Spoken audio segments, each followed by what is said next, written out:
नेता, पर्सनालिटीज, भाइयों बहनों, सब यहाँ आए, अच्छा डिस्कशन हुआ और इतनी एंथुसियाज्म से आप मेरी बात सुनने के लिए आए। दिल से मैं आपका धन्यवाद करता हूं।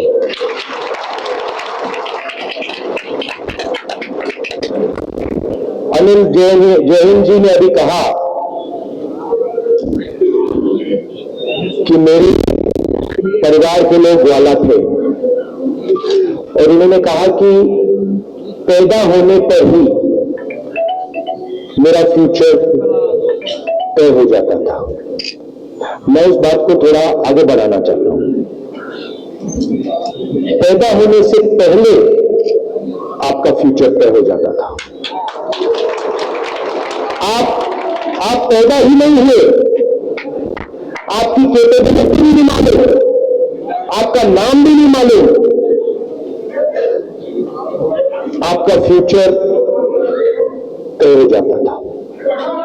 और हिंदुस्तान के सारे लोगों को छोटे छोटे खांचों में डाल दिया जाता था। आप इस काम के लायक हो, आप इस काम के लायक हो, आप इस काम के लायक हो, ये आप कभी नहीं कर सकते हो, ये आप कभी नहीं बोल पाओगे। आपके पैदा होने से पहले डिसीजन लिया जाएगा कि आपको कोई छुएगा नहीं, आप कभी जमीन नहीं खरीद पाओगे। तो ये सारा पैदा होने से पहले ही डिसाइड हो जाता था। और हिंदुस्तान के करोड़ों लोगों ने, अरबों लोगों ने हजारों साल इस प्रकार जिंदगी जी है। उन्होंने अपना फ्यूचर डिसाइड नहीं किया, समाज ने उनके लिए पैदा होने से पहले उनका फ्यूचर डिसाइड कर दिया। तो आप सोचिए कितना दुख, कितना दर्द, कितनी कैपेबिलिटी जाए हुई।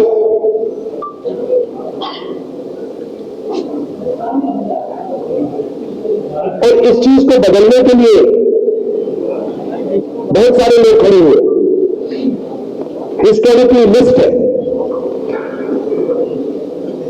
जैन जी ने उनके नाम लिए, मगर सबके सबने एक ही बात की थी, जो सच्चाई थी उसको उन्होंने एक्सेप्ट किया कि हमें यह दिख रहा है कि यह सच्चाई है और इस बात को मैं एक्सेप्ट कर रहा हूं। दो तरीके के लोग होते हैं, तो राजनीति में तो खासतौर एकदम दिख जाता है। पूरी जिंदगी सत्ता के पीछे दौड़ते दौड़ते दौड़ते दौड़ते सच्चाई को कभी एक्सेप्ट नहीं करते, ना अपनी सच्चाई एक्सेप्ट करते, ना अपनी सच्चाई एक्सेप्ट करते हैं, ना किसी और की सच्चाई एक्सेप्ट करते। उनको सिर्फ एक चीज दिखती है कि किसी ना किसी तरह मेरे हाथों में इंफ्लुएंस आ जाए, सत्ता आ जाए, बाकी सब छोड़ो। और दूसरे तरीके के लोग होते हैं जो कहते हैं ये सच्चाई है, इसको मैं एक्सेप्ट कर रहा हूं, चाहे मुझे अच्छा लगे या बुरा लगे, मगर मुझे जो दिख रहा है उस बात को मैं पूरी तरह एक्सेप्ट कर रहा हूं। और अलग अलग समाज में अलग अलग जगह से ये लोग आए। अंबेडकर जी, महात्मा गांधी जी, बसवना, बुद्धा, ये अलग अलग स्पेसिस से आए, मगर इन सब में ये बात एक्सेप्ट की कि जो मैं देख रहा हूं ये सच है और मैं इसको छोड़ने छोड़ूंगा नहीं।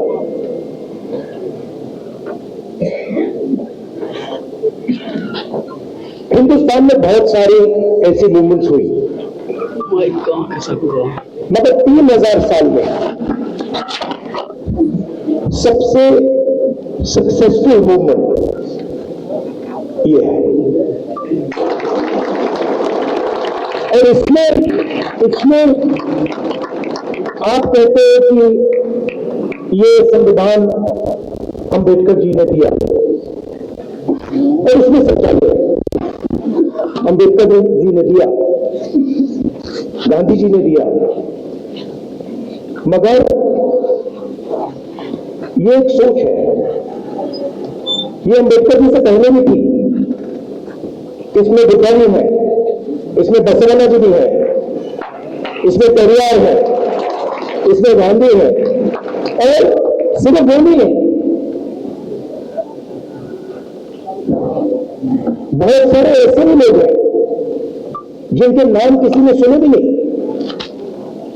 वो इसी चीज के लिए लड़े थे। किसान थे, मजदूर थे,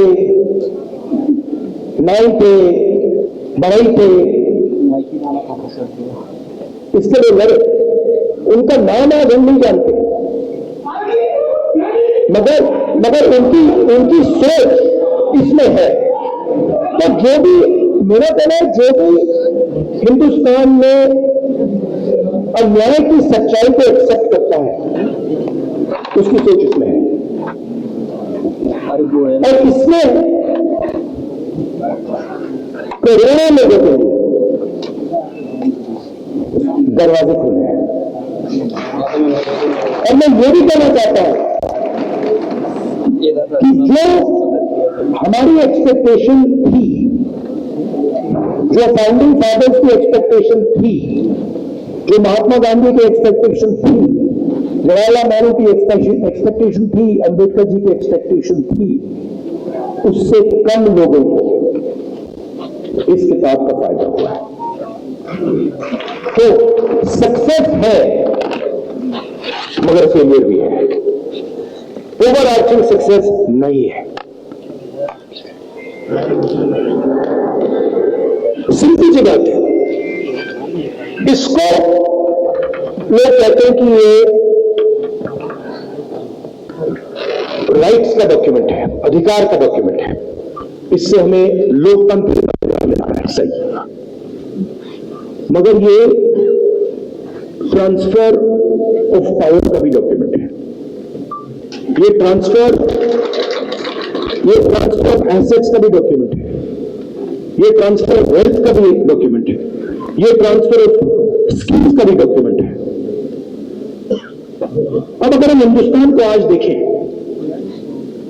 और मैं 15, 20, 30, 40, 50 साल पहले की बात नहीं कर रहा हूं, मैं आज की बात कर रहा हूं। और अगर आज हम अपने देश को देखें, 95% लोग पिछड़े वर्ग के, अप्रोक्सीमेटली 50, 15% दलित, 8% आदिवासी, 15% माइनॉरिटी, उसमें आप 5% गरीब जनरल कास्ट जोड़ दीजिए, 95% लोग। अब मीडिया में देखिए, मीडिया कोई मामूली औजार नहीं है। ये नैरेटिव बनाता है, देश का नैरेटिव बनाता है, पूरे देश का, पूरे देश के नैरेटिव को इन्फ्लुएंस करता है। यहां बड़े बड़े पत्रकारों में, जर्नलिस्ट में, मीडिया ओनरशिप में आपको एक पिछड़े वर्ग का व्यक्ति नहीं मिलेगा। अब बात अच्छी लगे ना लगे, ये रियलिटी है, ये सच्चाई है।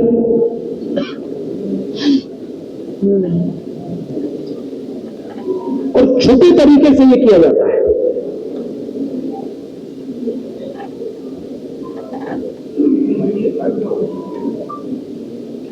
पब्लिक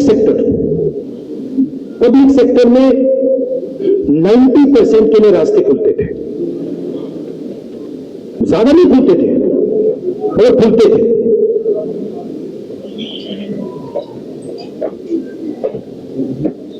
आज 200 सबसे बड़ी कंपनियों की लिस्ट निकालिए, उनकी सीनियर मैनेजमेंट की लिस्ट निकालिए, उनकी जो बड़े बड़े सैलरी, करोड़ रुपए वाली सैलरी वाले लोग, उनकी लिस्ट निकालिए, दिखा दीजिए कौन सा पिछड़ा है वहां पे, कौन सा दलित है, कौन सा आदिवासी है, कौन सा गरीब जनरल कास्ट है, दिखा दीजिए।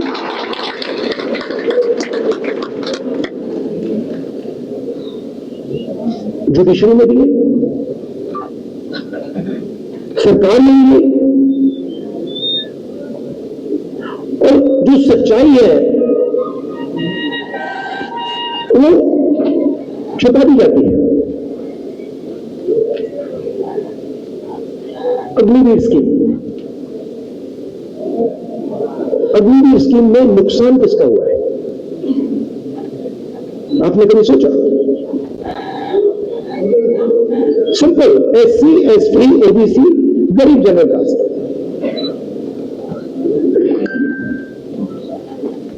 अग्निवीर सीनियर लेवल पर नहीं है, अग्निवीर जवान के लिए है, और 2 तरीके के शहीद बनाए जा रहे हैं। तो जहां भी देखो 90% तो हिंदी। अब मैं सिर्फ एक बात कह रहा हूं कि सब कुछ छोड़ दीजिए,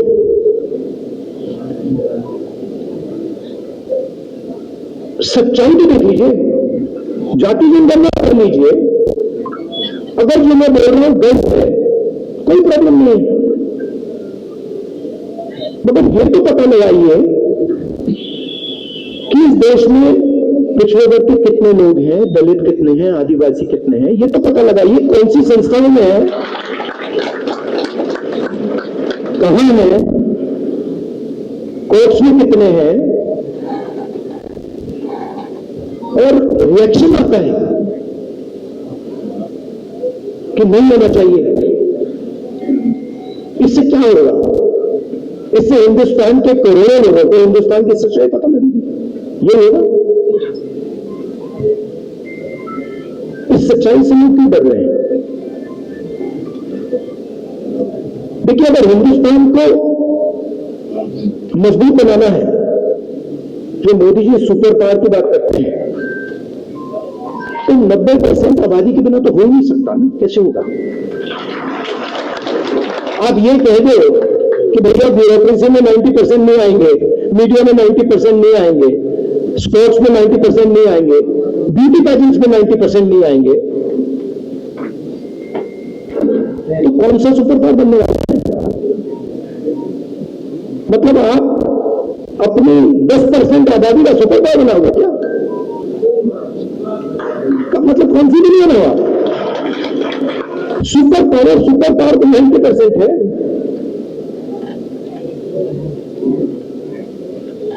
अब इस पर आक्रमण हो रहा है। मोदी जी कहते हैं मैं कॉन्स्टिट्यूशन को रद्द नहीं करना चाहता हूं। ठीक है, जब आप CBI और ED को राजनीति और लोकतंत्र पर, जब आप CBI और ED को लेकर राजनीति और लोकतंत्र पर आक्रमण करते हो, तो आप कॉन्स्टिट्यूशन पर आक्रमण कर रहे हो। जब आप सारे के सारे इंस्टीट्यूशंस में RSS को भर रहे हो, तो आप कॉन्स्टिट्यूशन पर आक्रमण कर रहे हो। जब आप बिना किसी से पूछे नोटबंदी करते हो और हिंदुस्तान के करोड़ पिछले वर्ग के लोगों को, दलितों के, आदिवासियों की जिंदगी खत्म करते हो, तो कॉन्स्टिट्यूशन पर आक्रमण कर रहे हो। जब आप अग्निवीर योजना बिना आर्मी से पूछे लागू करते हो, कॉन्स्टिट्यूशन पर आक्रमण कर रहे हो। मोदी जी राजा हैं,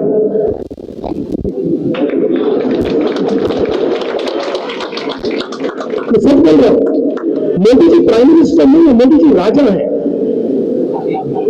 उनको कुछ लेना देना नहीं, कैबिनेट से कुछ लेना देना नहीं, पार्लियामेंट से कुछ लेना देना नहीं, कॉन्स्टिट्यूशन से कुछ लेना नहीं। 21वीं सदी के वो राजा है।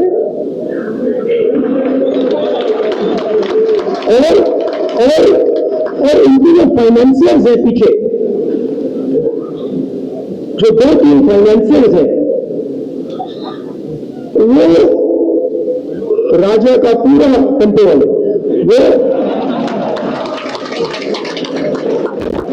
वो राजा एक्चुअली वो राजा फ्रंट है। एक्चुअली राजा के पास पावर नहीं है, एक्चुअली पावर कहीं है। तो ये सिचुएशन है। नहीं, बिना अनपढ़ राजा भी काम चला लेता। बहुत सारे अनपढ़ राजा हुए हैं हिंदुस्तान में, जिनमें अहंकार नहीं है, जिनमें अहंकार नहीं था, वो काम चला लेंगे, जो जनता की बात सुन लेते थे। ये दूसरे टाइप के हैं, ये किसी भी नहीं सुनते। अब इनका लक्ष्य है कि पब्लिक सेक्टर को खत्म करो और जो दलितों के, आदिवासियों के, पिछड़ों के रास्ते और गरीब जनरल कास्ट के जो रास्ते हैं, उनको एक करके खत्म करो। और इनके सारे के सारे नेता कह रहे हैं, खुल के कह रहे हैं कि हम रिजर्वेशन को खत्म कर देंगे। और मैं खुल के कह रहा हूं, आप रिजर्वेशन को कभी खत्म नहीं कर सकते हो। और सिर्फ ये नहीं, वो रिजर्वेशन 90% की आवाज है। तो रिजर्वेशन पर आक्रमण, कॉन्स्टिट्यूशन पर आक्रमण, पब्लिक सेक्टर पर आक्रमण, आर्मी पर आक्रमण, फाइनेंशियल सिस्टम पर आक्रमण। क्यों? क्योंकि इनके बच्चे धन है, अरबों रुपए है। तो ये सिचुएशन है। अब थोड़ी सी प्रॉब्लम आ गई है। आपने देखा होगा मोदी जी ने अदानी जी का, अंबानी जी का नाम ले लिया। लगे कि भैया आओ आओ मुझे बचाओ, यहां पे तो हिंदुस्तान की जनता ने घेर लिया मुझे, ये मतलब सबने घेर लिया। ये तो आरक्षण की बात कर रहे हैं, ये तो कॉन्स्टिट्यूशन की बात कर रहे हैं। अदानी जी, अंबानी जी बचाओ मुझे। वो कैसे बचाए? नहीं बचा पाएंगे।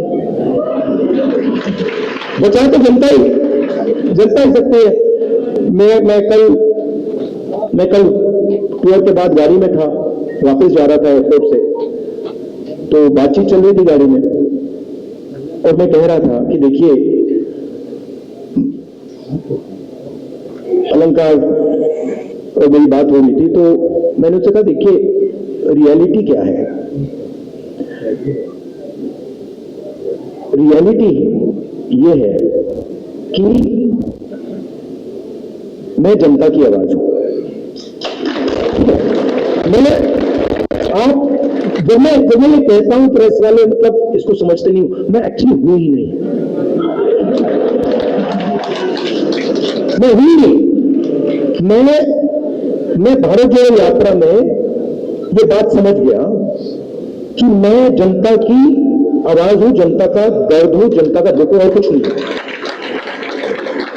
और मुझे और किसी चीज में इंटरेस्ट नहीं है। तो अब सवाल उठता है आगे क्या करना है। सबसे पहले जो हिंदुस्तान की सोशल रियलिटी है, और किसी को नुकसान नहीं करना, बट जो हिंदुस्तान की सोशल रियलिटी है उसको देश के सामने रखना है। किसी को चोट नहीं मारनी, किसी को धमकी देनी, ये कहना देखिए भैया ये हिंदुस्तान की सोशल रियलिटी है।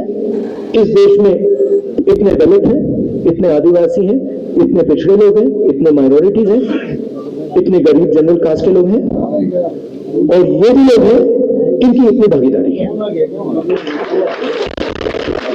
मीडिया में इतनी भागीदारी है, कोविड इंडिया में इतनी भागीदारी है,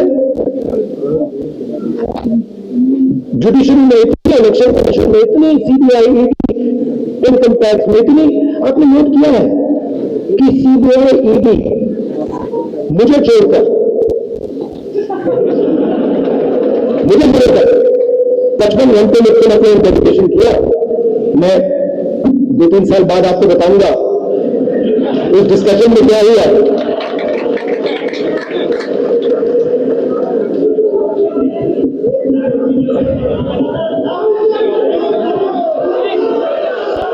मैं बताऊँ आपको क्या हुआ, बताओ। मैंने ईडी के अफसर से बोला, ईडी के अफसर मुझे इंटरोगेट कर रहे थे और मैंने उनसे बोला कि देखिए, आप सोच रहे हो कि आपने मुझे यहां बुलाया है, मगर आप गलत फहमी में हो। आपने मुझे यहां नहीं बुलाया, मैं यहां आया हूं।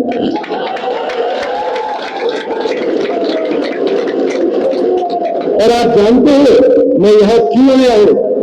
कहते नहीं, मैं यहां इसलिए आया हूं क्योंकि मैं देखना चाहता हूं हिंदुस्तान के लोकतंत्र की हत्या कौन लोग कर रहे हैं।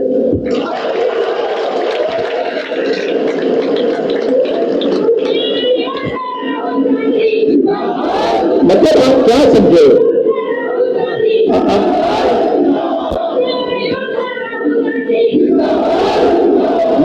मैं वहां पे इंटरोगेशन हो रहा था, वहां पे एक सेल पाया हुआ था, वो लॉकअप होता है, वो इंटरोगेट कर रहा है मुझे। मैं सोच रहा हूं यार, मेरे परदादा 12 साल ऐसे सेल में बैठे थे, कम से कम 10 साल तो मुझे भी जाना चाहिए। आप मुझे कोई भी सेल दे दो, कोई फर्क नहीं पड़ता। तो मेरा कहना है कि हिंदुस्तान की जनता के सामने हिंदुस्तान की रियलिटी डालनी है। और मैं बिलीव करता हूं, चाहे किसी भी जात का व्यक्ति हो, अगर हमने रियलिटी सामने रखती है, हिंदुस्तान की राजनीति बिल्कुल बदल जाएगी।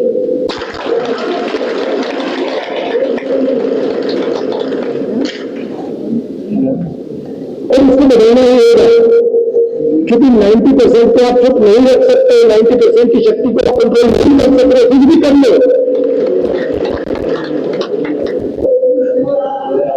दोनों ये बहुत सारे लोगों ने हाथ में लिया है। राजनीति में ना, मेरा एक्सपीरियंस बताता हूं आपको। एक क्या होता है कि क्या कहता है भैया,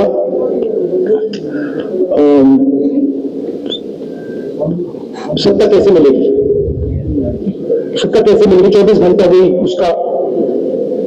उसकी थिंकिंग होती है। अब मेरी दूसरी प्रॉब्लम है, मैं उसके बीच में पैदा हुआ।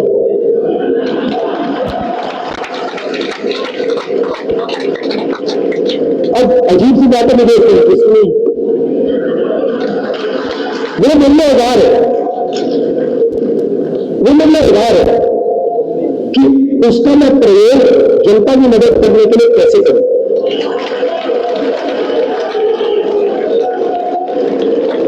वो मेरे मतलब ड्रग नहीं है, नशा नहीं है। मैंने अपनी दादी की लाश देखी है, पिता की लाश देखी है। तो एक पॉलिटिकल व्यक्ति के अंदर एक पॉलिटिकल क्रिस्टलाइजेशन होता है, बहुत सारे लोगों के अंदर पॉलिटिकल क्रिस्टलाइजेशन तो होता ही नहीं।